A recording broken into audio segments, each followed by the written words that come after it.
नमस्कार, मैं विराज आर्य आप सभी का स्वागत करता हूं आपके अपने इस एजुकेशनल चैनल विराज सर पे हार्ड बोर्ड पर। तो आज हम लोग class 12 physics chapter 3 current electricity विद्युत धारा का कंप्लीट ऑब्जेक्टिव का सीरीज जो है स्टार्ट करने जा रहे हैं, जिसका ये पार्ट 1 है।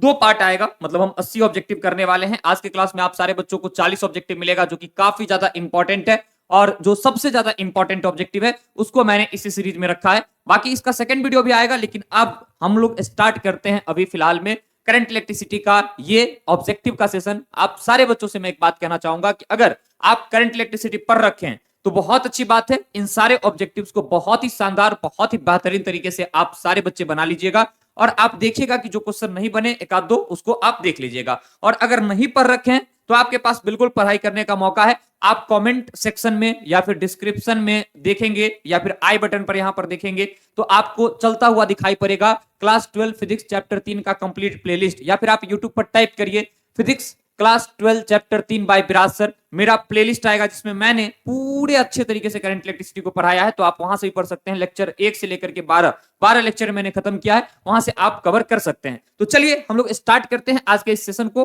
बहुत ही इंपॉर्टेंट वीबीआई है ना, आपका ऑब्जेक्टिव सेशन ये होने वाला है। करंट इलेक्ट्रिसिटी का मोस्ट इंपॉर्टेंट ये सीरीज है, दोनों मीडियम में चलेगा, चाहे आपका हिंदी हो या फिर इंग्लिश। सबसे पहले हम लोग बात करते हैं कि पहला क्वेश्चन क्या है। देखो ये कंट्रोवर्शियल क्वेश्चन भी है, मतलब इस क्वेश्चन को लेकर के क्लास 10 में कुछ और आंसर, कोई बुक में कुछ और आंसर, कोई बुक में कुछ और आंसर। हम आपको बताएंगे कि अगर एग्जाम में आएगा तो आपको कौन सा आंसर टिक करना है। बोल रहा है क्वेश्चन नंबर 1, स्वस्थ मनुष्य के शरीर का विद्युत प्रतिरोध होता है the electrical resistance of a healthy man. एक हेल्दी मैन का क्या होता है रेसिस्टेंस। देखो अप्रोक्सली अगर हम बात करें कि आंसर का, तो इसका आंसर आपको इंटरनेट पे अलग अलग मिलेगा, अलग अलग बुक्स में अलग अलग मिलेगा। बोर्ड लेवल पर पढ़ोगे तो अलग मिलेगा, कंपटीटिव लेवल पर पढ़ोगे तो अलग मिलेगा। लेकिन अगर हम एक स्वस्थ मनुष्य के शरीर के प्रतिरोध का बात करें तो वो 10 से, ठीक है, 10 से 12,000 के बीच होता है। तो अकॉर्डिंग टू ऑप्शन हम लोग क्या टिक कर सकते हैं, ऑप्शन बी 10,000 हम लोग टिक कर सकते हैं। ठीक है, एक हेल्दी मैन जो है उसका रेसिस्टेंस हम लोग क्या टिक कर सकते हैं, 10,000 हम लोग टिक कर सकते हैं। बिल्कुल ये सही है। आपके एग्जाम में अगर ये क्वेश्चन आएगा तो आप 10,000 टिक करके आना, आपका नंबर नहीं कटेगा। नेक्स्ट क्वेश्चन की तरफ चलते हैं। बोल रहा है विद्युत परिपथ की शक्ति होती है। अरे भाई, विद्युत परिपथ का शक्ति हम आपको पढ़ाए हैं लास्ट वाला लेक्चर में, एनर्जी और पावर ही तो पढ़ाए हैं। The power of electrical circuit, देखो पावर इलेक्ट्रिकल सर्किट का कितना होता है, तो पावर होता है वी आई। क्या होता है, वी आई। या फिर पावर कितना होता है अपने पास, तो जो अपने पास पावर है वी स्क्वायर बाई आर होता है। या फिर एक और होता है इसका पावर, या अपने पास क्या होता है, आई स्क्वायर आर। तो ये तीन आपके पास फॉर्मूले हैं, इसमें से कौन सा है आप चुन लीजिए। तो वी स्क्वायर बाई आर आपका मैच कर रहा है, मतलब ऑप्शन सी आपका इस क्वेश्चन के लिए सही है। देखिए वी स्क्वायर बाई आर नहीं रहेगा तो वी आई रहेगा, तब भी हम बना सकते हैं। वीआईपी करके एक ट्रिक भी देखे थे हम लोग लेक्चर में, तो वहां पर ये चीज था। उसके बाद अगर आपको करंट के फॉर्म में रहेगा ये ना रह करके, तो आई स्क्वायर आर भी इसका फॉर्मूला हो जाएगा। तो तीनों आपका क्या है, पावर है। ठीक है, तो याद रखिएगा तीनों फॉर्मेट, इसमें से V square by R match कर रहा है, तो वी स्क्वायर बाई आर हम लोग टिक करके आगे निकलेंगे। अगला विद्युत वाहक बल की बीमा है। देखिए अब बल है तो कितना बच्चा समझ लेता है कि न्यूटन, फिर हो जाएगा एम एल टी पावर -2, बिल्कुल नहीं। ठीक है, बोल रहा है dimension of electromotive forces. Electromotive force क्या है, तो ईएमएफ जो है ये पोटेंशियल डिफरेंस होता है किसी भी ओपन सर्किट का। ठीक है, किसी भी ओपन सर्किट के जो सेल होते हैं उनके पोटेंशियल डिफरेंस के बराबर होता है। जो पोटेंशियल डिफरेंस का होगा डायमेंशन, वही होगा किसका, ईएमएफ का भी। तो ईएमएफ का अगर डायमेंशन निकालोगे तो कितना हो जाएगा, बताओ। पोटेंशियल डिफरेंस किसके बराबर होता है, तो work done upon charge. Work का कितना, M L power 2 T power -2, और चार्ज का कितना, आई टी या फिर ए टी लिखते हैं हम लोग। तो M L power 2 T power -3 और आई पावर कितना हो जाएगा, -1 हो जाएगा। इनमें से चून करके देखिए, आप ढूंढ करके देखिए कौन सा ऑप्शन सही है। तो M L power 2 T power -3, इसमें से कोई भी ऑप्शन हमको जो है, इसमें से कोई भी ऑप्शन जो हमको सही नहीं लग रहा है, तो ऑप्शन मिस्टेक है। आप यहां पर जो है आई पावर -1 कर लीजिए। ठीक है, और इसमें भी आई पावर -1 कर लीजिए, तो आपका ऑप्शन डी जो है ये क्या हो जाएगा, राइट आंसर हो जाएगा। ठीक है, डन है। अब आगे बढ़ते हैं क्वेश्चन नंबर 4 की तरफ। क्वेश्चन नंबर 4 क्या कह रहा है, एम्पियर घंटा मात्रक है। देखो भाई ये क्वेश्चन इंपॉर्टेंट है, बहुत ज्यादा इंपॉर्टेंट ये क्वेश्चन है। Ampere hour is unit of, ampere hour किसका यूनिट होगा, ध्यान से समझिएगा। तो शक्ति, आवेश, ऊर्जा, विभवांतर, power, charge, energy, potential difference. देखो एम्पियर इंटू आवर जो है ये आवेश का मात्रक होता है, ये चार्ज का यूनिट होता है। कैसे, तो आई इजिकल टू क्या होता है आपके पास, Q by T. Q is equal to क्या हो जाएगा, आई इंटू टी। इलेक्ट्रोस्टैट का अगर बात कीजिएगा पहला चैप्टर का, तो हम आपको एकदम इंपॉर्टेंट हॉट पॉइंट एचपी बना करके लिखवाए थे कि जो एम्पियर इंटू आवर है ये प्रैक्टिकल यूनिट है किसका, चार्ज का। कैसे, तो चार्ज का अगर निकालोगे तो करंट का प्रैक्टिकल में हम लोग प्रैक्टिकली हम लोग कौन सा यूनिट यूज करते हैं, एम्पियर। और टाइम का आवर। अरे भाई कोई मान लो 1 सेकंड लेट है, क्लास छूटेगा नहीं। 1 मिनट लेट है, क्लास छूटेगा नहीं। लेकिन 1 घंटे लेट आए, मालूम चला पूरा सेशन ही खत्म हो गया, है ना। तो आपका एम्पियर इंटू आवर, प्रैक्टिकली हम लोग टाइम का आवर घंटा यूज करते हैं मात्रक, तो अपने पास जो है एम्पियर इंटू आवर किसका मात्रक हो जाएगा, ये आवेश का मात्रक हो जाएगा, ये जो है चार्ज का यूनिट हो जाएगा। पूरा सेशन आप लोग देखिएगा, आप लोग को बहुत अच्छा लगेगा, ठीक है। हम रिकॉर्ड करके इसीलिए दे रहे हैं ताकि आपका क्वालिटी टाइम आपका जो है वो बचेगा, लाइव सेशन से ज्यादा बेटर होता है रिकॉर्डेड सेशन, ठीक है। चलिए अब हम लोग आगे की तरफ बढ़ते हैं। ईएमएफ को किससे मापा जाता है? EMF of a cell is measured by voltmeter, ammeter, galvanometer या फिर अपने पास potentiometer. Voltmeter, ammeter, galvanometer, potentiometer. सुनो, ईएमएफ की बात कर रहा है, किसकी बात कर रहा है? ईएमएफ की बात कर रहा है। देखो ईएमएफ को हम लोग वोल्टमीटर से भी माप सकते हैं, लेकिन अगर पोटेंशियोमीटर दिया हुआ है तो पोटेंशियोमीटर एक ऐसा डिवाइस है जो आपका ज्यादा करेक्ट मेजर करेगा, किसका? ईएमएफ का। तो ऑप्शन डी हम लोग टिक करके चलेंगे। अब देखो ऑप्शन ए कहेगा भाई ईएमएफ मतलब पोटेंशियल डिफरेंस, वोल्टमीटर टिक कर देंगे, बिल्कुल कर सकते हैं, कोई दिक्कत नहीं। लेकिन देखिए इस ऑप्शन में पोटेंशियोमीटर भी है, तो पोटेंशियोमीटर ज्यादा एक्यूरेट मापेगा, तो ऑप्शन डी आपका क्या हो जाएगा? Right answer. अगले सवाल की तरफ चलते हैं। अगला सवाल और बहुत ही इंपॉर्टेंट, ठीक है, अब बहुत ही इंपॉर्टेंट और बहुत आसान है। कहोगे सर आसान है और इंपॉर्टेंट है, अरे भाई सुनो, 70 नंबर के पेपर में अगर तुम बात करोगे, 70 नंबर के पेपर में 10 सवाल ही हार्ड रहते हैं, 60 सवाल आसान रहते हैं, लेकिन वो 10 सवाल 4-5 सवाल के बाद रहता है, आपको हार्ड हार्ड दिख जाता है, आसान दिखता ही नहीं है। ऐसे जैसे आपके घर में सब कुछ है, दूसरे के घर में जो है आपसे थोड़ा सा ज्यादा है, अपना घर का कुछ नहीं दिख रहा है, बाहर का सब कुछ दिख रहा है, ऐसा ही वाला, ठीक है। तो आसान क्वेश्चन ढूंढ करके हम लोग को बनाना है, क्योंकि 35 छोड़ने भी है और पैटर्न अगर चेंज होते हैं तब भी कोई बात नहीं है। आप डेली शाम 6 बजे, डेली शाम 6 बजे पढ़िए। 3 चैप्टर हम खत्म कर दिए हैं यूट्यूब पर, और चौथा चैप्टर हम बहुत जल्द स्टार्ट करने वाले हैं। कोई भी नए बच्चे हैं, शाम 6 बजे डेली विरासत बिहार बोर्ड यूट्यूब चैनल पर आकर के बैठ जाइए, या फिर स्टडी आजादी पर आप फिजिक्स का क्लास ज्वाइन कर लीजिए या समर्पण बैच ज्वाइन कर लीजिए, और आराम से पढ़िए, फिजिक्स का टेंशन आपका दूर हो जाएगा। विद्युत हीटर में जिस तत्व का व्यवहार किया जाता है वह है which element is used in electrical heater? तांबा, platinum, tungsten, nichrome. Copper, platinum, tungsten या नाइक्रोम। नाइक्रोम का हम लोग यूज करते हैं कहां पे?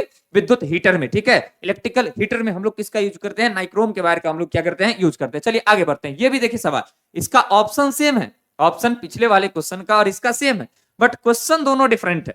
क्वेश्चन दोनों डिफरेंट है, तो आप सारे बच्चे जो है सो क्वेश्चन को ठीक से पढ़िए। बोल रहा है मीटर सेतु में जिस तार का व्यवहार किया जाता है वह है Which wire is used in a meter bridge? Copper, platinum, tungsten, nichrome. Nichrome का हम लोग क्या करते हैं?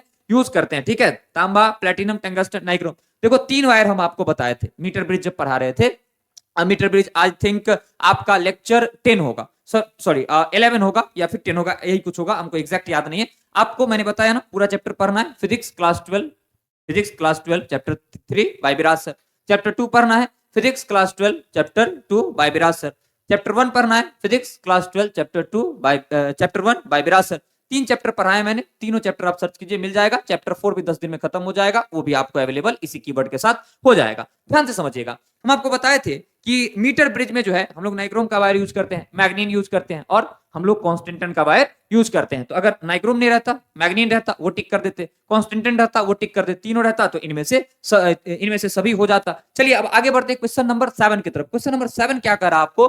शोषित विद्युत ऊर्जा होता है, ठीक है, एब्सॉर्ब इलेक्ट्रिकल एनर्जी। ठहरना, थोड़ा सा इंपॉर्टेंट ये सवाल है, ठीक है। विभवांतर के समानुपाती, विभवांतर के व्युत्क्रमानुपाती, विभवांतर के वर्ग के समानुपाती होता है, या इनमें से कोई नहीं? Proportional to the potential difference, inversely proportional to the potential difference, proportional to the square of the potential difference, none of this. देखो ध्यान से, ऊर्जा का बात कर रहा है तो एनर्जी किसके बराबर होता है? तो एनर्जी हमने आपको सिखाया था, एनर्जी VIT के बराबर होगा, या फिर एनर्जी जो है ये V square R into T के बराबर होगा, या एनर्जी जो है वो I स्क्वायर RT के बराबर होगा। ध्यान से देखो तो ये पोटेंशियल को पकड़ रहा है ना, ये पोटेंशियल के साथ खेलने की कोशिश कर रहा है। तो पोटेंशियल कौन में है? इसमें आपका पोटेंशियल डिफरेंस है, ठीक है। इसमें आपका क्या है? तो इसमें आपका पोटेंशियल डिफरेंस है ना।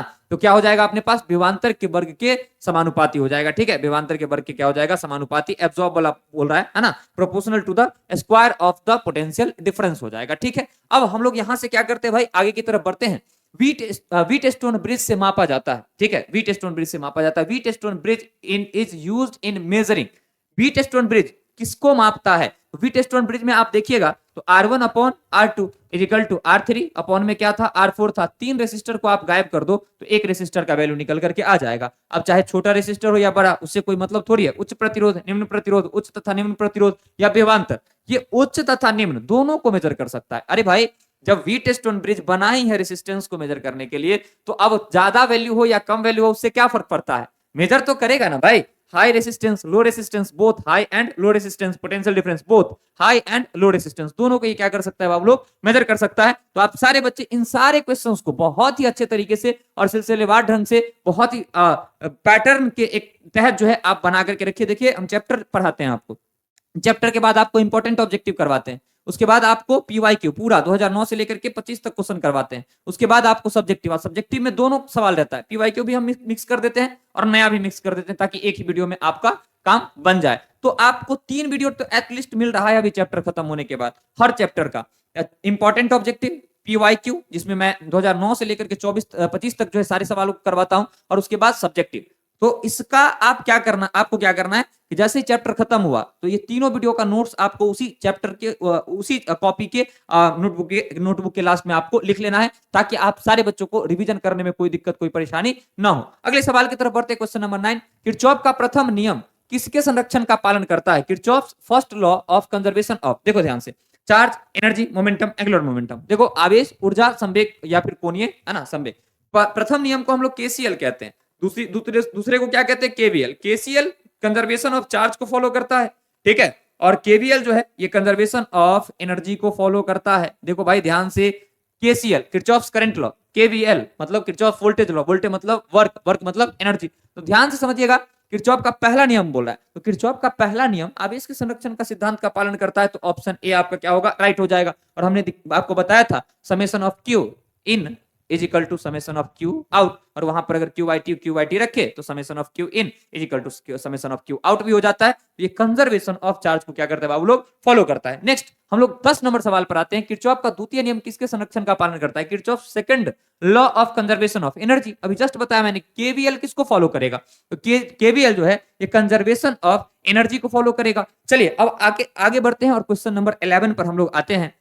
क्वेश्चन नंबर 11 क्या है? आप सारे बच्चे एकदम ढंग से और एकदम बेहतर तरीके से देखने की कोशिश कीजिएगा। तो क्वेश्चन नंबर 11 में बोल रहा है, प्रतिरोधों के श्रेणीक्रम संयोजन में कौन सी राशि समान रहती है? विच quantity remains the same in a series combination of resistor. Series combination में कौन एक जैसा होता है? सुनो मेरी बात ध्यान से समझना।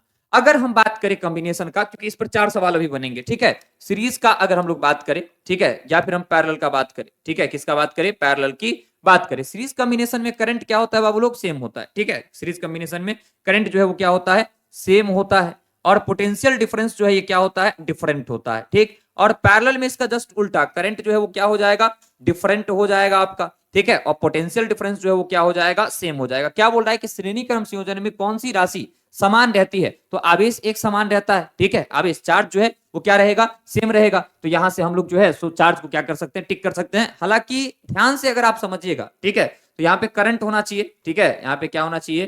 करंट होना चाहिए, ठीक है, तो ज्यादा बेटर होता। यहाँ पर अगर हम धारा कर ले तो ज्यादा बेटर होता, लेकिन कोई बात नहीं, ऑप्शन में दिया हुआ है तो हम लोग उसी के अकॉर्डिंग आगे बढ़ेंगे, ठीक है। चलिए अब आगे बढ़ते हैं। प्रतिरोधों के समांतर क्रम संयोजन में कौन सी राशि समान रहती है? अब देखो समांतर में पूछ रहा है, विच quantity remains the same in a parallel combination of resistor. तो पैरेलल कॉम्बिनेशन में पोटेंशियल डिफरेंस रहता है एक जैसा, अभी जस्ट मैंने आपको बताया, यहां से 4 सवाल बनेंगे, ठीक है। तो देखो सीरीज में करंट सेम रहता है, ठीक है, या फिर चार्ज भी बोल सकते हो सेम रहता है, और पैरेलल में जो अपने पास है पोटेंशियल डिफरेंस वो क्या रहता है? सेम रहता है। अगले सवाल की तरफ हम लोग बढ़ेंगे। बोल रहा है प्रतिरोधों के श्रेणी क्रम संयोजन में कौन सी राशि भिन्न होती है? तो भैया श्रेणी क्रम संयोजन में पोटेंशियल डिफरेंस जो है वो डिफरेंट होगा, क्योंकि एक के बाद एक कनेक्ट करते हैं, तो ऑप्शन सी क्या हो जाएगा? इसका राइट आंसर हो जाएगा। अगला सवाल देखिए आप सारे बच्चे, प्रतिरोधों के समांतर क्रम संयोजन में कौन सी भिन्न होती है? तो समांतर में भिन्न कौन होता है? करंट होता है, ठीक है। तो हम लोग यहाँ पर करंट नहीं है ऑप्शन में, तो क्या टिक कर देंगे? आवेश को, और यहाँ पर क्या लगा लेंगे? धारा, ठीक है, चार्ज को टिक कर देंगे, और यहाँ पर क्या लगा लेंगे? करंट। करंट जो है ये क्या होगा?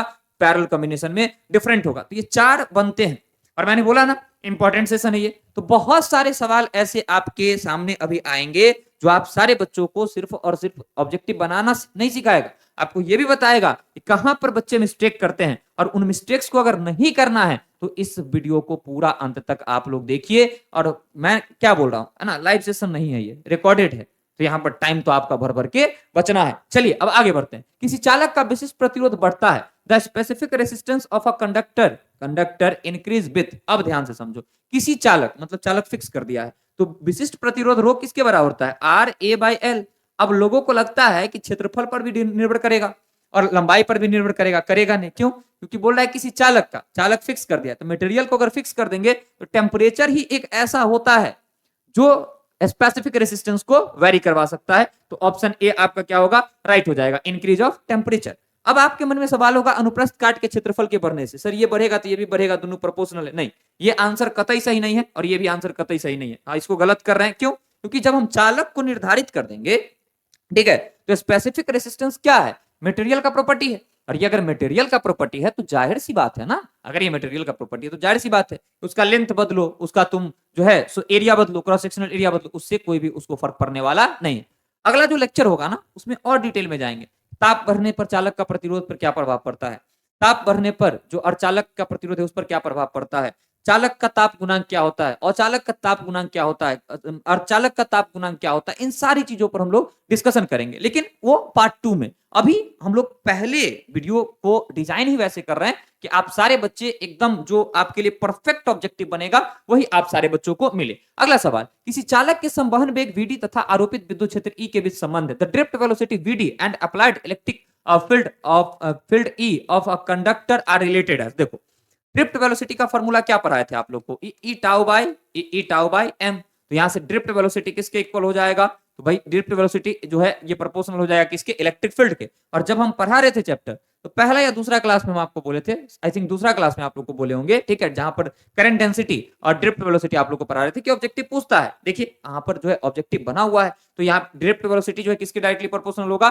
इलेक्ट्रिक फील्ड के डायरेक्टली प्रोपोर्शनल हो जाएगा। इस बात का विशेष ख्याल आप सारे बच्चों को रखना है। और सारे सवाल हम बोल रहे हैं कि इंपॉर्टेंट है, सारे के सारे सवाल क्या है, इंपॉर्टेंट है, तो आप सारे बच्चों को एकदम ढंग से इन सारे सवाल को क्या करने हैं, बनाने हैं। अगला सवाल बोला, एक चालक में 3.2 एम्पियर की धारा प्रवाह हो रही है, इस चालक के किसी अनुप्रस्थ काट के आर पार प्रति सेकंड कितने इलेक्ट्रॉन प्रवाहित हो रहे होंगे। A current of 3.2 ampere is flowing in a conductor, the number of electrons flowing per second across a given cross section of a conductor. देखो ध्यान से, हम आपको बताए हैं कि Q इजिकल टू क्या, अपने पास I इजिकल टू क्या होता है, तो Q by T, Q equal to क्या हो जाएगा, I इंटू टी।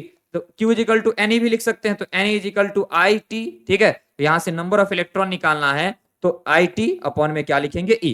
देखो करंट कितना गिवन है, करंट गिवन है 3.2 और बोल रहा है पर सेकंड, मतलब टाइम 1 सेकंड लेना है, और E का value 1.6 into 10 to the power minus 19, cut करोगे तो ये आ जाएगा 2 into 10 to the power plus 19, ठीक है। और कोई भी यूनिट नहीं होगा क्योंकि ये नंबर है, तो 2 into 10 to the power 19, option A आपका क्या है, राइट आंसर है, ठीक है। ऑप्शन ए आपका क्या है बाबू लोग, राइट आंसर है। अब यहां से हम लोग आगे निकलेंगे और क्वेश्चन नंबर 18 देखेंगे, आदर्श एमीटर का प्रतिरोध होता है। यहां से अब आप सारे बच्चे 4 सवाल और सेट है, 4 सवाल का एकदम, यहां से आप इंपॉर्टेंट क्वेश्चंस की श्रेणी में इसको डाल लीजिए और देखिए कि एक बच्चा कैसे गलती आंसर टिक करके आता है। एक आदर्श एमीटर का प्रतिरोध होता है, एमीटर का प्रतिरोध जितना कम रखेंगे इसकी माप सीमा उतना ही जो है सो बढ़ेगी।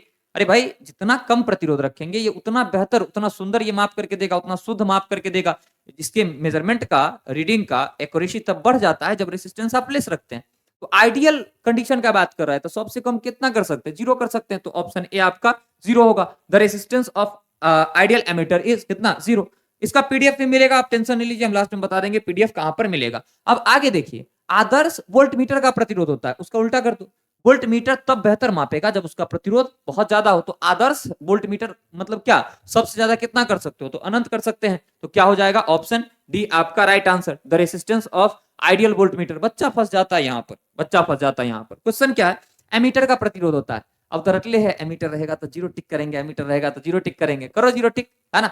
0 यहाँ पर आंसर आपका नहीं होगा। आदर्श एमीटर का 0 होता है, एमीटर बोल रहा है तो एमीटर का बहुत कम होगा, वेरी लो, ठीक है, बहुत कम, option B. The resistance of ammeter very low. और जब हम आप सभी को विद्युतीय मापक यंत्र पढ़ा रहे थे, ठीक है, आई थिंक ये लेक्चर नंबर 9 होगा, ठीक है, लेक्चर नंबर 9, 8 या 9 में हम आपको पढ़ा रहे थे, तो पूरा पढ़ाए हैं आपको हम। गैल्वेनोमीटर पढ़ाए हैं, संट पढ़ाए हैं, उसके बाद एमीटर, गैल्वेनोमीटर से एमीटर में कैसे बदलते हैं, वोल्टमीटर गैल्वेनोमीटर को वोल्टमीटर में कैसे बदलते हैं, और ये सारा पॉइंट और वहां पे लिख करके बताए थे। तो ऑब्जेक्टिव अगर पूछेगा आदर्श एमीटर रहे तो 0 और एमीटर रहे तो बहुत कम, आदर्श वोल्टमीटर रहे तो अनंत और वोल्टमीटर रहे तो अत्यधिक, वेरी लार्ज। चलिए अब आगे बढ़ते हैं। ये सवाल देखिए, वोल्टमीटर का प्रतिरोध होता है, कितना बच्चा अनंत टिक कर देता है, अनंत नहीं होगा, बहुत अधिक होगा। The resistance of voltmeter is very large, infinite नहीं होगा, इस बात का ध्यान रखिएगा। जीरो और इनफाइनाइट तब होगा जब आइडियल वाला होगा एमीटर और वोल्टमीटर, जब आदर्श वाला होगा तब। अगर आदर्श वाला नहीं है तब नहीं बोल सकते हैं भैया, नहीं तो दिक्कत हो जाएगा। चलिए आगे बढ़ते हैं। क्वेश्चन नंबर जो है 22 देखिए आप सारे बच्चे, बोल रहा है एक तार में 1 एम्पियर की धारा प्रवाहित हो रही है। यदि इलेक्ट्रॉन का आवेश 1.6 गुना 10 की पावर -19 कूलम हो तो प्रति सेकंड तार में प्रवाहित इलेक्ट्रॉनों की संख्या होगी। भाई नंबर ऑफ इलेक्ट्रॉन जो होता है 1 कूलम चार्ज में, वही इसका आंसर होगा। कैसे हम समझाते हैं। बोल रहा है क्या, the current flowing in a wire is 1 ampere if the charge of an electron is 1.6 into 10 to the power -19 coulomb, then the number of electrons flowing through the wire per second is। अगर कोई conductor है, इसमें हम बोल रहे हैं कि 1 second में, ठीक है, 1 सेकंड में 1 कुलम्ब का जो है 1 एम्पियर का करंट फ्लो हो रहा है, ठीक है। 1 एम्पियर इन 1 सेकंड। 1 एम्पियर इन 1 सेकंड का मतलब क्या है, 1 एम्पियर का मतलब क्या हुआ कि 1 कुलम्ब का चार्ज जो है, 1 कुलम्ब का, तो 1 सेकंड में अगर 1 कुलम्ब चार्ज पास कर रहा है तो नंबर ऑफ इलेक्ट्रॉन कितना पास करेगा, 8.25 इंटू 10 टू द पावर 18। ये आपका क्या हो गया, आंसर हो गया। बनाओगे कैसे, पिछले वाले पर, ठीक है। n इक्वल्स, आप n इक्वल सिंपल यहां पर फॉर्मूला यूज कर सकते हो, क्या, तो IT, ठीक है, अपॉन में क्या, तो E, ये फॉर्मूला यूज करोगे आपका सवाल बन जाएगा। जैसे नंबर ऑफ इलेक्ट्रॉन मैंने तब निकाला था 3.2 के लिए, ठीक है। चलो अब आगे बढ़ते हैं, ध्यान से समझिएगा। ये क्वेश्चन इंपॉर्टेंट है और इसका कई बच्चे जो है ना 100 वाट मार देते हैं आंसर, हमको है ना देख करके जो है तरस आता है ऐसे बच्चों पर। जब हम ऑफलाइन टेस्ट लेते थे ना तो बच्चे बहुत गलती करते थे और वहां यहाँ पे जो है इस क्वेश्चन के लिए है ना 100 वाट आंसर टिक कर देते थे और 100 वाट जो है कहीं से सही नहीं। क्या बोल रहा है, 60 वाट एवं 40 वाट, 60 वाट एवं 40 वाट के दो बल्ब यदि श्रेणी क्रम में जोड़े जाए तो उनकी सम्मिलित शक्ति होंगे। देखो P1 कितना दिया हुआ है, P1 दिया हुआ है 60 वाट, ठीक है, और P2 जो है वो कितना दिया हुआ है, P2 दिया हुआ है 40 वाट। श्रेणी जैसे ही देखता है तो कहता है दोनों को जोड़ देंगे, नहीं, पावर जो है इक्विवेलेंट, अगर सीरीज है तो पैरेलल के जैसा यहां पर निकालेंगे, P1 into P2 upon P1 plus P2 करके। देखो P1 इंटू P2 करोगे, ठीक है, तो 60 इंटू 40 अपॉन में क्या लिखोगे, देखो तो ध्यान से, 40 और 60 कितना, 100, कट कर दो, 6 चौक 24, तो आपका कौन सा ऑप्शन आ जाएगा, सही आ जाएगा आपका ऑप्शन डी जो है ये राइट आंसर आ जाएगा, ठीक है। ऑप्शन डी आपका क्या आ जाएगा, राइट आंसर आ जाएगा। ध्यान से देखिएगा, बोल रहा है when two bulb of power इतना एंड इतना watt are connected in series then the power of their combination will. मैंने आपको फॉर्मूला लिख करके बना करके दिखा दिया, 24 वाट इसका राइट आंसर है। अगला सवाल, बोला स्थिर विभवांतर पर, यह भी क्वेश्चन इंपॉर्टेंट है, कितने बच्चे इसमें गलती कर देते हैं। स्थिर विभवांतर पर किसी विद्युत परिपथ का प्रतिरोध आधा कर दिया जाए तो उत्पन्न उष्मा का मान होगा at constant potential difference the resistance of any electrical circuit is half the value of heat produced will be। देखो ध्यान से, क्या कर रहा है, रेसिस्टेंस को आधा कर रहा है, ठीक है, रेसिस्टेंस को क्या कर रहा है, आधा कर रहा है। तो आपसे पूछ रहा है कि हीट प्रोड्यूस जो होगा वो कितना होगा, H इक्वल्स होता है I² RT। अब कितने बच्चे को ऐसा लगता है रेसिस्टेंस को हाफ किए हैं तो हाफ हो जाएगा, है ना, और हाफ इसमें है, हाफ हो जाएगा, और इसमें हाफ जो है पहला ही ऑप्शन है और ऑप्शन ए हम टिक करते हैं कि गलत है। तो फिर कैसे बनेगा, बड़ा सिंपल है दोस्तों। सबसे पहले तो हीट का जो है आप पोटेंशियल डिफरेंस वाला फॉर्मूला लिखो, V² R इंटू में क्या, T, V² R इंटू में क्या, V² R इंटू में T। अब यहाँ पे अगर H डैश निकालोगे तो वो कितना होगा, V² कांस्टेंट है पोटेंशियल डिफरेंस, अपॉन में क्या, तो R/2 इंटू T। अब ठीक से देखोगे तो इसको सॉल्व करोगे तो क्या लिख पाओगे, इसको सॉल्व जैसे ही करोगे, इसको सॉल्व करोगे, है ना, ये हो जाएगा 2V² R इंटू T। अब ये पहले वाला के बराबर है, ये कितना हो जाएगा, 2H हो जाएगा, मतलब डबल हो जाएगा, दुगना। ऑप्शन बी आपका क्या है, राइट आंसर है।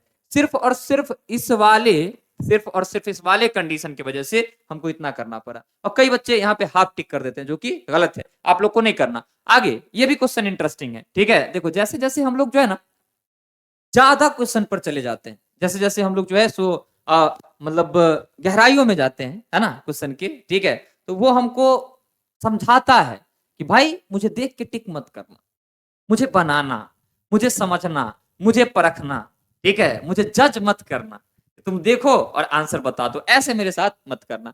बोल रहा है क्या, 25 वाट 220 वोल्ट, ठीक है, और 100 वाट, और यहाँ पे बोल रहा है कितना, 200 वोल्ट। अच्छा देखो यहाँ पे भी 220 वोल्ट ही होगा, ठीक है, 220 वोल्ट ही होगा, सही कर लेना कि दो बल्ब में से प्रतिरोध ज्यादा होगा आउट ऑफ 2 बल्ब, इतना एंड इतना, resistance will be higher of the bulb. देखो रेसिस्टेंस किसका ज्यादा होगा, पावर गिवन है, तो पावर इज इक्वल टू क्या होता है, वी स्क्वायर बाई आर। ध्यान से समझिएगा, जिसका रेसिस्टेंस ज्यादा होगा उसका पावर कम होगा, और जिसका रेसिस्टेंस कम होगा उसका पावर ज्यादा। बोल रहा है क्या प्रतिरोध किसका ज्यादा होगा, तो प्रतिरोध किसका ज्यादा, जिसका पावर कम है। पावर कम किसका है बताओ, 25 वाट का पावर कम है, तो 25 वाट का पावर कम है तो 25 वाट का जो प्रतिरोध है वो क्या होगा, ज्यादा। तो ऑप्शन ए आपका क्या होगा, राइट आंसर हो जाएगा। बड़ा सिंपल है दोस्तों, है ना। चलिए आगे बढ़ते हैं। बोल रहा है अनुपात 3:4 के दो प्रतिरोध समांतर क्रम में जुड़े हुए हैं, ठीक है, समांतर क्रम में जुड़े हुए हैं। इनमें उत्पन्न उष्मा के परिमाण का अनुपात होगा। मैं ट्रिक सिखाता हूं, देखो अगर दो रेसिस्टेंस है, ठीक है, R1 और R2, अगर वो पैरेलल में, देखो ध्यान से, अगर वो पैरेलल में जुड़ा हुआ है, ठीक है, अगर वो पैरेलल में जुड़ा हुआ है, या फिर ऐसे करते हैं, अगर सीरीज में जुड़ा हुआ है दो रेसिस्टेंस, ठीक है, ये R1 है और ये अपने पास क्या है, R2 है, तो इनमें जो हीट प्रोड्यूस होगा उनका रेशियो R1 इंटू R2 ही होगा, ठीक है, R1 इंटू R2। लेकिन दो रेसिस्टेंस है अपने पास, ये रहा आपका R1, ठीक है, और ये रहा आपका क्या, तो ये रहा आपका R2, ये रहा आपका R2, ये रहा R1। इसमें जो हीट प्रोड्यूस का रेशियो है ये R2:R1 हो जाएगा, क्योंकि यहाँ पर करंट जो है, ठीक है, करंट जो है उसका रेशियो बदल जाएगा, यहाँ पर करंट सेम रहेगा। तो बोलो यहाँ पे क्वेश्चन में क्या बोल रहा है, 3:4 के दो प्रतिरोध समांतर में जुड़े हैं, तो उत्पन्न उष्मा का अनुपात होगा। तो क्या करना है, उल्टा करना है, क्यों, क्योंकि समांतर में जुड़ा हुआ है, तो 4:3 हो जाएगा। Two resistance in ratio 3:4 are connected in parallel, heat produced in them are in a ratio of, तो 4:3। पैरेलल में अगर जुड़ा है तो अपोजिट कर देना है, सीरीज में है तो सेम आंसर हो जाएगा। बोल रहा है अगला सवाल, ध्यान से आप सारे बच्चे अब यहाँ पर समझने की कोशिश कीजिएगा।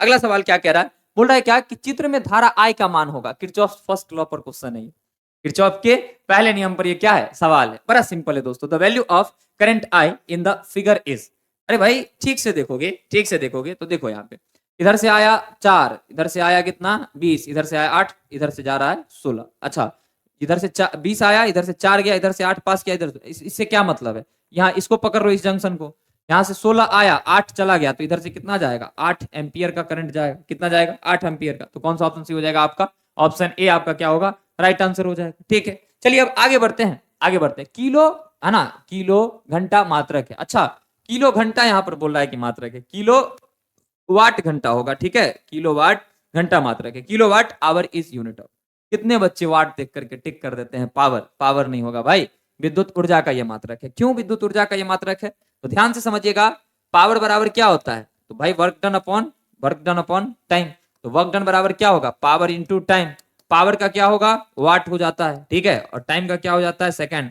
प्रैक्टिकल यूनिट निकालिएगा इसका, तो क्या होगा, वाट इंटू क्या होगा, आवर। अब इसमें लगा दिया है के का मतलब किलो, ये तो नंबर है, तो किलो वाट आवर भी किसके इक्वल है, तो किलो वाट आवर भी आपका जो है वर्क के इक्वल है। वर्क मतलब एनर्जी, ये किसका यूनिट है, एनर्जी का यूनिट है। और आपको सिखाए थे कि 1 kWh 1 किलोवाट आवर में 3 गुना 10 के पावर 6 है ना, 3.6 गुना 10 के पावर 6 जूल होता है। ठीक है, ये आपको हम सिखा रखे थे, ये भी बड़ा शानदार ऑब्जेक्टिव है, ये भी पूछ सकता है आपसे। ठीक है, देखिए आ गया, 1 किलोवाट घंटा बराबर होता है 1 kilowatt hour is equal to, ठीक है, 3.6 × 10⁻⁶ जूल। ऑप्शन ए आपका राइट आंसर। ध्यान रखिएगा, 1 kWh जो होता है, मतलब 1 किलोवाट जो होता है, इसी को हम लोग 1 यूनिट कहते हैं। तो 1 यूनिट में भी कितना जूल हो जाएगा, तो 1 यूनिट में अगर हम जूल की बात करेंगे तो 1 यूनिट में 3.6 गुना 10 के पावर 6 जूल हो जाएगा। इस बात का विशेष ख्याल आप सारे बच्चों को रखना है। और मुझे उम्मीद है यहां तक आप सारे बच्चे एकदम सेशन को बढ़िया तरीके से एंजॉय कर रहे होंगे, एकदम पढ़ रहे होंगे अच्छे तरीके से। और अगर अच्छे तरीके से आप लोग पढ़ रहे हैं, ठीक है, अगर अच्छे तरीके से आप सारे के सारे बच्चे पढ़ रहे हैं, ठीक है, तो अब हम लोग क्या कर सकते हैं, आगे की तरफ बढ़ सकते हैं। और अगला सवाल हम लोग देखेंगे, क्वेश्चन नंबर 30, विद्युत का सबसे अच्छा चालक निम्नलिखित में से कौन है। अरे भाई, तो जी सर वाला आ गया, बचपन में पढ़ के आते थे तो घर में यही सवाल पूछा जाता था। ठीक है, कि विद्युत का सबसे अच्छा चालक कौन सा है, which of the following is the best conductor of electricity. Conductor best है ना, बेस्ट कंडक्टर कौन है इलेक्ट्रिसिटी का, तो भाई आपको अच्छे से पता है इसका आंसर। ठीक है, चांदी जो सिल्वर है, ठीक है, ये बेस्ट है ना, बेस्ट कंडक्टर है किसका, इलेक्ट्रिसिटी का। सबसे बढ़िया जो करंट फ्लो होता है किससे होता है, सिल्वर से होता है। चलिए आगे बढ़ते हैं। वोल्ट मीटर मापता है, वोल्ट मीटर मेजर्स प्रतिरोध, विभवांतर, धारा, इनमें से कोई नहीं। ठीक है, volt meter measures resistance, potential difference, current, या फिर नन ऑफ दिस। ध्यान से समझना आप सारे के सारे बच्चे। वोल्ट मीटर किसको मापता है? तो वोल्ट मीटर जो है वो विभवांतर को मापेगा। किसको मापेगा भाई? वो विभवांतर को मेजर करेगा, विभवांतर को मापेगा। अगला सवाल, कार्बन प्रतिरोध का रंग कोड में पीला पीला रंग का मान होता है। The value of yellow colour in colour code of carbon resistor. क्या ट्रिक सिखाए थे आप लोगों को? आप लोग को ट्रिक सिखाए थे ना, B Roy of Great Britain has very good wife. 0 1 2 3 4 5 6 7 8 और यहां से क्या 9। किसका पूछ रहा है भाई? किसका पूछ रहा है? येलो का पूछ रहा है। तो येलो का कितना हो जाएगा? येलो का हो जाएगा आपका 4। ऑप्शन डी आपका क्या है? Right answer. कैसे ट्रिक सिखाए थे आपको? कि बीबी रॉय हैं जो ग्रेट ब्रिटेन में रहते हैं, जिनके पास बहुत सुंदर वाइफ है, ठीक है। BB Roy of Great Britain has very good wife लगा करके। तो कार्बन रेसिस्टर का कलर कोड का भी स्पेशल वीडियो आपको मिलेगा। हम बोले ना भाई पूरा करंट इलेक्ट्रिसिटी पढ़ाएं, बस टाइप तो करो। फिजिक्स क्लास 12 चैप्टर 3 बाय विराज सर आपको मिलेगा, ठीक है। बस आप टाइप तो करो। चलो अब आगे की तरफ हम लोग बढ़ते हैं। अब हम लोग जो है सो आगे की तरफ बढ़ते हैं। बोला टी समय तक टी समय तक धारा के प्रवाह के कारण आर प्रतिरोध के लिए चालक में उत्पन्न उष्मा होगा। जूल साहब क्या बोले थे अपने नियम में? जूल्स लॉ में क्या बोला गया था कि जो एनर्जी होगा वही हीट प्रोड्यूस, वही जो है सो हीट प्रोड्यूस के इक्वल हो जाएगा। अगर कोई रेसिस्टर है जिसका वैल्यू आर है, करंट इससे हम आई प्रोड्यूस करवाते हैं और टाइम इसमें कितना लगता है? तो टाइम लगता है इसमें टी। तो हीट प्रोड्यूस किसके बराबर होगा? आई स्क्वायर आर टी के बराबर होगा, ठीक है। आई स्क्वायर आर टी के बराबर हो जाएगा। तो कौन सा हो जाएगा ऑप्शन आपका सही? Option C I square R T आपका राइट आंसर है ना। बोल रहा है the heat produce in a conductor of resistance R due to flow of current I for time T is कितना? तो एच बराबर आई स्क्वायर आर टी आप पढ़े हैं, वही आपका फॉर्मूला डायरेक्ट आपसे ऑब्जेक्टिव में पूछा जा रहा है। अगला सवाल, पदार्थ की प्रतिरोधकता के लिए निम्नलिखित में से कौन सही है? ए भाई रेसिस्टेंस क्या होता है? रो एल बाई ए होता है। Rho L by A resistance होता है। और रेजिस्टिविटी किसके बराबर होता है? R A by L. विशिष्ट है ना, विशिष्ट प्रतिरोध का बात कर रहा है। प्रतिरोधकता यहां पर कह रहा है, क्या कह रहा है? प्रतिरोधकता। Which of the following is correct for resistivity? तो रेजिस्टिविटी किसके बराबर? आर ए बाई एल के बराबर। तो ऑप्शन ए आपका क्या होगा? राइट आंसर हो जाएगा, ठीक है। आपका ऑप्शन ए जो है बाबू लोग क्या हो जाएगा? राइट आंसर हो जाएगा। अगले सवाल की तरफ हम लोग चले। तो अगले सवाल का अगर हम बात करेंगे, किसका बात करेंगे? अगले सवाल का अगर हम लोग बात करेंगे, है ना, अगले सवाल का अगर हम लोग बात करेंगे तो अगला सवाल क्या होगा? निम्नलिखित में धारा घनत्व के लिए कौन सही है? करंट डेंसिटी आपको सिखा रखे हैं, जे इज इक्वल टू क्या था? तो आई बाई ए था, ठीक है। J is equal to I by A कैसे निकाले थे? अगर ए क्रॉस सेक्शनल एरिया से आई करंट फ्लो होता है तो यूनिट एरिया से कितना होगा? आई बाई ए होगा। और यही हमारा क्या बनता है? करंट डेंसिटी, जो कि जे के बराबर होता है। तो जे बराबर क्या? आई बाई ए हो जाएगा आपका। तो कौन सा ऑप्शन सही हो जाएगा? ऑप्शन बी आपका राइट आंसर है। Which of the following is correct for current density? Current density किसके इक्वल होता है? करंट अपॉन एरिया के इक्वल होता है। यहां से एक एक्स्ट्रा ऑब्जेक्टिव आप याद रख लीजिएगा कि इसका यूनिट क्या होगा, इसका एसआई यूनिट क्या होगा, करंट डेंसिटी का एसआई यूनिट क्या होगा? तो करंट डेंसिटी का क्या होगा? ऐसा unit ampere per metre square, ठीक है। क्योंकि करंट अपॉन एरिया है ना, तो करंट अपॉन एरिया है तो एम्पियर पर मीटर स्क्वायर। और इसका डायमेंशन क्या होगा ये भी याद रख लीजिएगा आप सभी। तो डायमेंशन की अगर बात करेंगे तो एम्पियर का क्या होगा? ए, और नीचे एल पावर 2 तो ऊपर जाएगा तो -2, या फिर आप सभी इसको आई एल पावर -2 भी कह सकते हैं। ये दोनों ऑब्जेक्टिव में से कोई एक ऑब्जेक्टिव बन सकता है, ठीक है। चलिए आगे बढ़ते हैं। अब आ जाइए मोबिलिटी पर। आपको मोबिलिटी पढ़ाए थे ना, बहुत अच्छा से आपको मोबिलिटी सिखाए थे। निम्नलिखित में गतिशीलता के लिए कौन सही है? निम्नलिखित में गतिशीलता के लिए कौन सही? Which of the following is correct for mobility? ठीक है, मोबिलिटी किसके इक्वल होता है? तो मोबिलिटी को म्यू से दिखाते थे, और म्यू किसके इक्वल था? तो म्यू इक्वल था Vd upon electric field E के। तो कौन सा ऑप्शन सही हो जाएगा आपका? ऑप्शन ए जो है आपका राइट आंसर हो जाएगा, ठीक है भाई। मोबिलिटी डिफाइंड ही है, मोबिलिटी डिफाइंड ही है, drift velocity to the electric field, ठीक है। चलिए अब आगे बढ़ते हैं। निम्नलिखित में कौन सही है? Which of the following is correct? भाई वाट का बात कर रहा है कि एक वाट किसके इक्वल होगा? एक वाट जो होगा किसके इक्वल होगा? वाट पावर होता है, पावर क्या होता है? Work upon time. अगर इधर 1 वाट होना है तो इधर 1 जूल होना चाहिए, और इधर 1 सेकंड होना चाहिए। तो 1 वाट किसके बराबर हो जाएगा? तो 1 वाट बराबर होगा 1 जूल पर सेकंड के बराबर हो जाएगा, ठीक है। 1 जूल पर सेकंड के बराबर हो जाएगा। तो ऑप्शन ए आपका क्या है? राइट आंसर है, ठीक है। ऑप्शन ए जो है वो राइट आंसर है। नेक्स्ट क्वेश्चन पर चले। अब हम लोग फटाफट से आप सारे के सारे बच्चे बताएंगे। नेक्स्ट क्वेश्चन पर चले, चलिए जी। तो अब हम लोग चलते हैं नेक्स्ट क्वेश्चन पर। Question number 28। नीले रंग के लिए कार्बन प्रतिरोध का कलर कोड होता है, ठीक है। Colour code of carbon resistor for blue colour, फिर से वही बात है ना।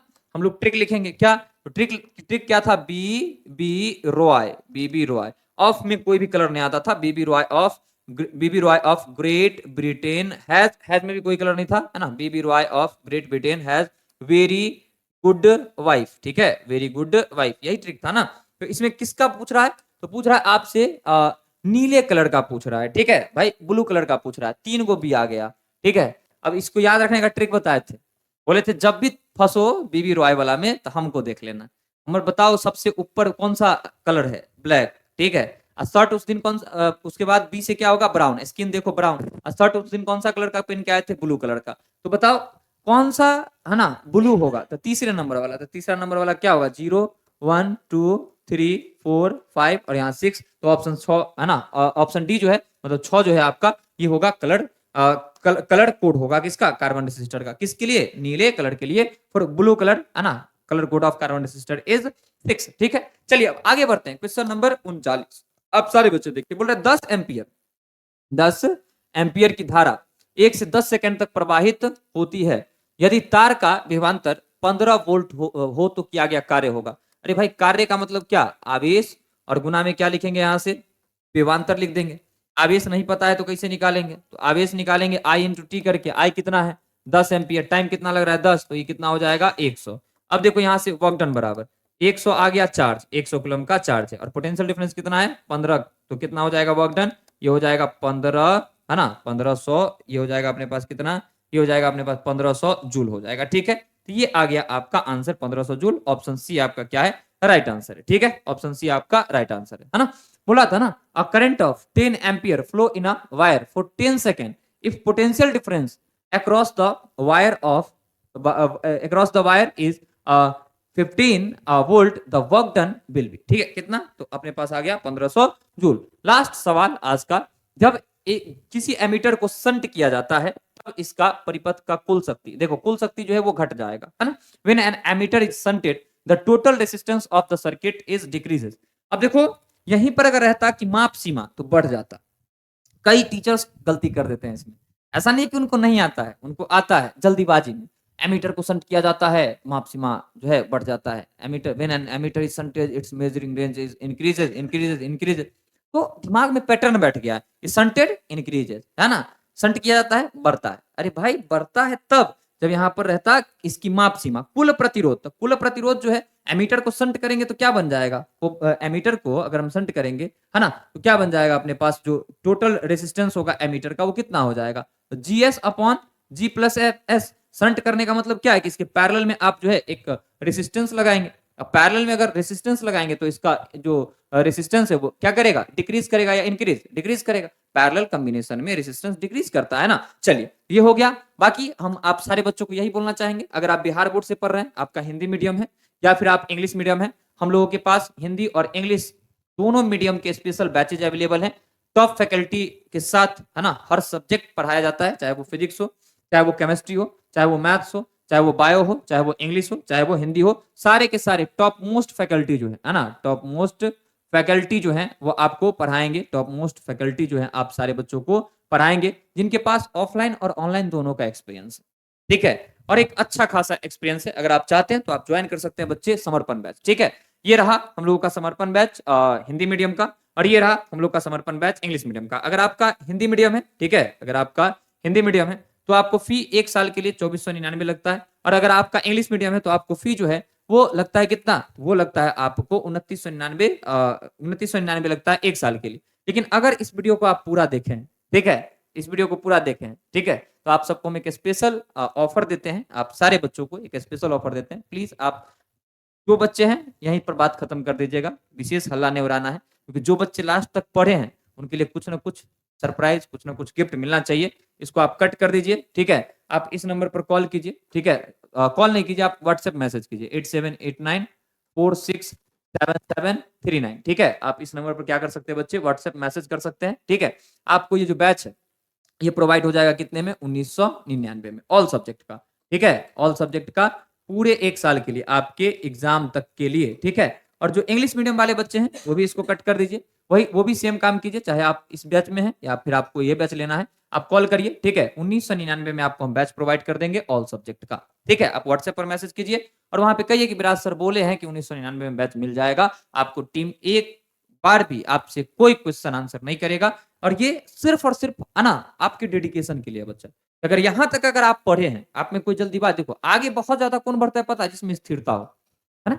रेस में सब दौड़ता है जोश से, ठीक है, रेस में सब जोश से दौड़ता है, लेकिन लास्ट में जाते जाते सबका जो है ना गर्मी शांत हो जाता है। लास्ट में वही जीतता है जो लास्ट में भी एकदम उतना ही तेजी से दौड़े जितना पहले दौड़ा था। तो वही होता है जब सवाल करवाना स्टार्ट करते हैं ना हम लोग, ऑब्जेक्टिव सेशन हो सब्जेक्टिव आप पढ़ाना स्टार्ट करते हैं, लेक्चर 1 2 सब देख लेता है, शुरुआती दौर का क्वेश्चन सब देख लेता है, और अंत में है ना जो है सो दिक्कत होता है, वो सबको चला जाता है, लाइव छोड़ करके थक गए, भूख लग गया, नीचे आ गया एगो रील, है ना, देख रहे हैं भोजपुरी गाना पर एकदम ट्रेंडिंग वाला गाना है, ठीक है, पतली कमरिया देख रहे हैं, तो क्या क्या देख रहे हैं भाई, वैसे नहीं होता है। और हम लोग जानबूझ के इसीलिए लास्ट में ही अच्छी चीजों को रखते हैं ताकि हमेशा डिफरेंस बना रहे, जो बच्चा स्मॉल थिंकर है और जो बच्चा बिग थिंकर है उसमें, और इसमें कोई गलत नहीं। पैसे का भेदभाव गलत हो सकता है, लेकिन अगर आपके डेडिकेशन में कमी है तो वहां पर अगर भेदभाव अगर उत्पन्न हो रहा है तो उसके लिए तो हम है ना गलत नहीं कहें। तो जो बच्चे का डेडिकेशन अच्छा है उनको बेहतर चीजें मिलनी चाहिए, उनको बेहतर सुविधाएं मिलनी चाहिए, और उनके लिए अपने आप रास्ते आगे की खाली होनी चाहिए। इसीलिए हम लोग अच्छे क्वेश्चंस को भी लास्ट में रखते हैं, है ना, कि जो बेहतर है, ठीक है, वो देखेगा और उसके लिए आगे का सारा चीज क्या होगा, क्लियर होगा। ये जस्ट आपके डेडिकेशन के लिए है, ठीक है। ऑफर सारा एंड हो चुका है, अभी अभी किसी बैच पर कोई भी ऑफर अवेलेबल नहीं है, लेकिन आपके ये आपके सिर्फ और सिर्फ डेडिकेशन के लिए है। और कभी भी आप वीडियो देख रहे हैं, कभी भी अगर आप वीडियो देख रहे हैं, आपको समर्पण बैच ज्वाइन करना है, आप इस वीडियो का लिंक भेज दीजिएगा, कहिएगा विराज सर इस वीडियो में बोले हैं कि लाइफ टाइम में कभी भी, है ना, कभी भी आपको बैच लेना है तो 1999 में मिल जाएगा, ठीक है। कोई ऑफर रहे ना रहे डजंट मैटर, इस वीडियो का लिंक बस सेंड कर दीजिएगा, हम अपनी टीम को है ना ये बात बता देंगे। और जस्ट आपको जो है ये बैच 1999 में 6 सब्जेक्ट मिलेगा। अगर आप देखें तो 300-400 है ना, 300 या 400 रुपए आपको पर सब्जेक्ट पड़ रहा है, और बच्चे इस चीज में आपके साथ एक बेहतर टीम जुड़ी होगी, ठीक है। 7-8 शिक्षकों का टीम जुड़ा होगा, एक डाउट सॉल्विंग टीम जुड़ी होगी, टेक्निकल एक टीम जुड़ी होगी। अगर आप कभी भी कोई दिक्कत होता है तो डायरेक्ट हमसे भी बातचीत हो जाता है, आप लाइव में हमसे बातचीत कर सकते हैं, स्पेशल आप सभी बच्चों को सेशन मिलता है। तो एक पूरा सिस्टम आपके लिए काम कर रहा होगा, मात्र इस अफोर्डेबल प्राइस में, इस नहीं, इस अफोर्डेबल प्राइस में ये आपके लिए, है ना। अब आप अकेले नहीं रहेंगे, आपके लिए 6-7 शिक्षक रहेंगे, जब कॉल करते हैं तब बात होता है। आपको पता है कि ये नंबर जो है कॉलिंग नंबर मेरा ही है, कॉल कीजिएगा तो हम ही उठाएंगे, व्हाट्सएप पर टीम बात करती है, लेकिन हाँ बहुत जरूरी होगा तब कॉल कीजिएगा। और अगर आपको कोई समस्या आ रहा है पढ़ाई रिलेटेड या कुछ भी, तो आप व्हाट्सएप पर मैसेज कीजिए कि मेरा सर से बात करना है, आपको टाइम स्लॉट दे दिया जाएगा, उस समय में आप कॉल कीजिए, आपको हमसे बात हो जाएगा, ठीक है बाबू। चलिए अब आगे बढ़ते हैं। अगर सिर्फ फिजिक्स आप पढ़ना चाहते हैं हमसे, ठीक है, तो सिर्फ फिजिक्स के लिए 499 पड़ता है, हिंदी मीडियम का भी 499 पड़ता है, इंग्लिश मीडियम का भी सेम प्रोसेस है। लेकिन हम कहेंगे अगर आप अफोर्ड कर सकते हैं कंप्लीट बैच ज्वाइन कीजिए, नहीं कर सकते हैं तो एटलीस्ट आप फिजिक्स का क्लास ज्वाइन कर लीजिए, कहीं से हम फिजिक्स में कोई दिक्कत होने आप लोगों को नहीं देंगे। बाकी आप कैसे ज्वाइन कर सकते हैं, कहां पर पढ़ सकते हैं इन सारी चीजों को, है ना, कहां पर इन सारी चीजों को पढ़ सकते हैं, तो इन सभी चीजों के लिए आप सभी बच्चों को डाउनलोड करना पड़ेगा स्टडी आजादी मोबाइल ऐप। क्या डाउनलोड करना पड़ेगा बाबू, आपको डाउनलोड करना पड़ेगा स्टडी आजादी मोबाइल ऐप। कहां मिलेगा सर वो ऐप, तो आपको मिलेगा गूगल प्ले स्टोर पर वो ऐप, स्टडी आजादी जाकर के टाइप कीजिएगा या डिस्क्रिप्शन में आपको लिंक मिलेगा, ठीक है, ऐप लिंक करके मिलेगा आपको, वहां पर आप टाइप कीजिए, वहां पर क्लिक कीजिएगा तो स्टडी आजादी ऐप डाउनलोड कर सकते हैं। या फिर अगर कुछ नहीं समझ में आता है तो इस नंबर पर व्हाट्सएप कर लीजिए या कॉल कर लीजिए डायरेक्ट, ठीक है। और आप सारे बच्चों को हम बताते हैं कि अपना जो ऐप है उसके बारे में हम आप लोग को बता देते हैं, ठीक है। ये आपका क्या है, ऐप, ठीक है, ये है आपका ऐप स्टडी आजादी मोबाइल ऐप, जहां पर से आप क्या कर सकते हैं बच्चे, अपनी प्रिपरेशन को कर सकते हैं एकदम ढंग से, और जहां पर आप समर्पण बैच ज्वाइन कर सकते हैं, ठीक है, जहां पर आप क्या ज्वाइन कर सकते हो, समर्पण बैच ज्वाइन कर सकते हो। ये रहा आपका स्टडी आजादी ऐप आपके विराज सर के साथ, नहीं, ये रहा आपका स्टडी आजादी ऐप आपके विराज सर के साथ, ठीक है जी, डन है। तो आज के लेक्चर को यहीं पे खत्म करते हैं, ठीक है। और आप सारे बच्चों को ये ऐप डाउनलोड कीजिएगा तो यहीं पर आपको लाइव पढ़ाया जाता है, ठीक है, यहाँ पर क्लिक कीजिएगा तो लाइव सेशन आपको मिलता है, यहाँ पर नोट्स मिल जाता है आप लोगों को, ऑल कोर्सेज का ऑप्शन है, कोई डाउट होगा तो आप यहाँ से हेल्प ले सकते हैं, कोई भी चीज डाउनलोड कीजिएगा तो यहाँ पर रहेगा, ठीक है। फ्री वीडियोस यहाँ पर होंगे, यहाँ पे टेस्ट होंगे, यहाँ पे नोटिफिकेशन होंगी, यहाँ पर आपका कोर्स होगा, क्यूज वगैरह हम लोग ऐड करेंगे तो यहाँ पर दिखाई देगा। तो ऑल फीचर्स हैं, सारी चीजें हम लोग अवेलेबल इसमें करवाए हुए, ठीक है। बाकी आप सारे बच्चों के लिए बेस्ट ऑफर है ये समर्पण बैच का, हम यही कहेंगे आप सब जल्दी जल्दी बैच को ज्वाइन कीजिए, आइए ऐप पर हम लोग लाइव में बातचीत करते हैं, पढ़ाई करते हैं, और बेहतर तरीके से, है ना, 2026 के एग्जामिनेशन का प्रिपरेशन करते हैं। Love you all. अपना ध्यान रखिए, अपने परिवार का ध्यान रखिए, स्वस्थ रहिए, मस्त रहिए, अपने काम में व्यस्त रहिए। जय हिंद, जय भारत, जय बिहार।